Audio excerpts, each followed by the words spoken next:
One love for the mother's pride, one love for the times we cried. Listen, I'm not in blue, but we need to speak about blue. And I'm not talking about the band, I'm talking about the cards that will be implemented in football. There have been talks of this blue card system being implemented in the upper echelons of the game. These blue cards effectively being sin bins for people showing dissent, for example, or tactical fouls in the game. There were talks at an IFAB meeting only this week in London, with a proposal meeting next month in March, seeing if there's feasibility for this to be implemented into the game. A lot of criticism. Some people think it's a good thing, but the question is, do you think these blue cards are going to ruin football? Hello, ladies and gentlemen. Welcome back to the channel. It's your boy Sani-That sports guy, talking all things sport. And of course, today we're speaking football. And we're speaking about these blue cards because they are the talk of the town right now. Normally, when you think of cards, you think of a pack of cards, or you think about a Yu-Gi-Oh deck or Pokemon, or think about match attacks. But of course, the only cards that really matter in football are the red, yellow, and now potentially blue. This will be implemented so that if a player was shown a blue card, for example, they would be out of the game for 10 minutes, meaning that their team would be reduced to 10 men, similar to what you see in Rugby Union and Rugby League, a so-called sin bin. Consequently, a player could actually be sent off if they receive 2 blue cards, for example, or even a blue and a yellow, meaning that all of this could be seismic for football. If these laws are passed into the game, it will mark the biggest change in football when it comes to discipline ever since the 1970 World Cup, where red and yellow cards were introduced. Managing player discipline would have meant a big incident such as when Chiellini tugged Bukayo Saka in the Euro 2020 final would have actually meant that he would have received a blue card and gone into the sin bin for a tactical foul. There's other aspects as well, such as dissent, meaning that many players who give a lot of lip back to the referee won't be doing it as much. Before we get onto the football side, if we look at rugby, especially rugby union,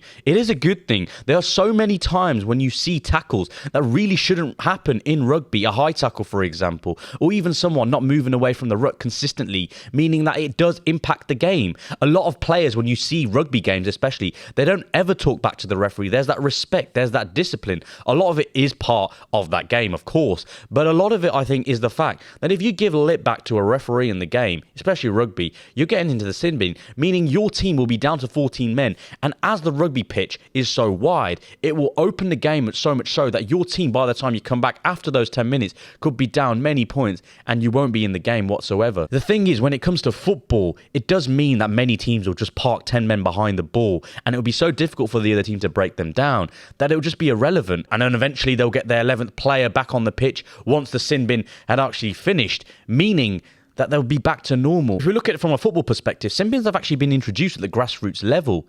But will that mean the same sort of translation in terms of success moving towards the upper echelons of the game? That remains to be seen. As we know, at the grassroots level, it's only really used for dissent. It's not really used for tactical fouls, which is what these proposal makers are actually flirting with idea-wise. They don't want someone to stop a counter-attack when they know it would have definitely led to a chance just because they pulled a shirt. As we know now, yeah, it might lead to a yellow, but it's very, very contentious. Sin bins were actually piloted in the 2018-19 season by the Football Association, and they actually reported a 38% reduction across the 31 leagues when it came to player dissent, meaning it was a success on that front. After that season, they were implemented across all aspects of grassroots football, so the 2019-20 season, to see if it had actually improved player dissent, which it did. And then after that, it was implemented up to step 5 of the National League system, and of course tier 3 for women's football, meaning that it has been around, but you might not have heard of it. But this right now is a massive crossroads for football. Pierluigi Collina, the most famous referee that you could even think of.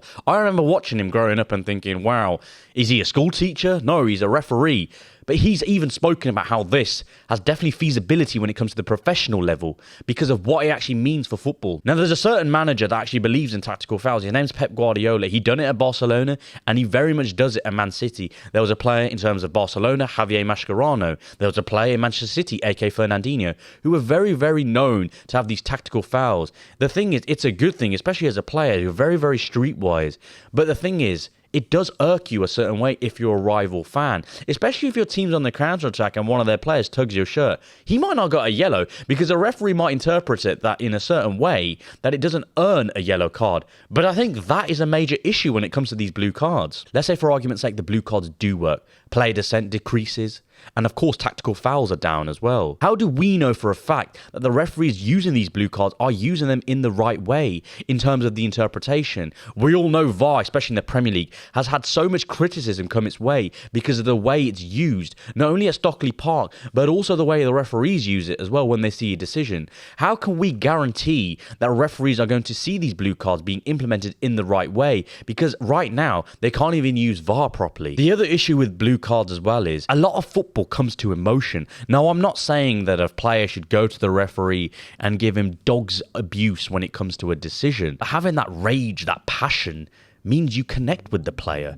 And somewhat taking that away could actually impact the game when it comes to connecting with people. But the biggest thing I think it comes to is football is at a crossroads when it comes to a lot of people like me who still long for what we saw growing up. And also new people coming into the sport who are looking for something fresh, something different. The powers that be when it comes to football do want to open it up to more audiences and have more people interested in the game. But as the old adage goes, you don't fix what isn't broken. And right now, I don't think football is broken where they need to implement these sin bins. What they need to fix is VAR and the usage. We saw in the World Cup, although yes, there was the automatic offsides, which I think was a good thing, there were some things and some decisions that I don't think were actually looked at correctly. And that's why to this day, people still criticize some decisions in the World Cup, because you look at them and you think, yeah, that wasn't really a penalty, or that wasn't really a foul. But it's the way people interpret things, which means that decisions in football go a certain way. It's not somewhat always what actually gets implemented, because I think eventually these sort of things do somewhat come to fruition, but it's how they're implemented and how they're used, which I think is the biggest concern. Thank you very much for watching, guys. I really appreciate it. It's really an interesting debate. I mean, people are talking about it across the spectrum. It's a massive, massive change. It will be the biggest change, like I said, since the 1970 World Cup, which goes to show that there hasn't really been reform in this aspect for so long. But do you think it'll actually be a good thing? That is what I really want to know. As always, guys, thank you very much for watching. Please make sure to smash that like button, comment your thoughts as well, share with your friends and family. And if you're new to the channel, please hit that subscribe button. But as always, until next time, peace.